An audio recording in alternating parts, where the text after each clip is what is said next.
This brand is made in Mexico by Carrier and is available through dealers in the USA and Canada. The brand uses aluminized steel primary heat exchangers which resist corrosion but are not as durable as brands that use stainless steel.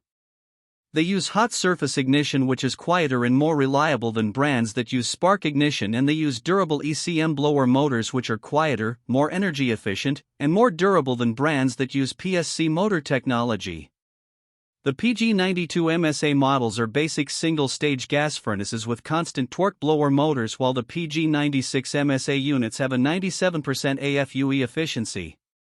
The PG96 VTA models are premium two-stage units with variable speed blowers, but the warranty, especially on the heat exchanger, is not very good when compared to other brands, as it does not include total furnace replacement in case of heat exchanger failure, which has become the industry standard.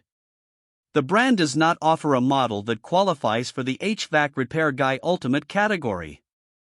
This brand receives an overall 1-star don't buy rating from HvacRepairGuy. Please share your experiences with this brand in the comments section of the HvacRepairGuy YouTube channel.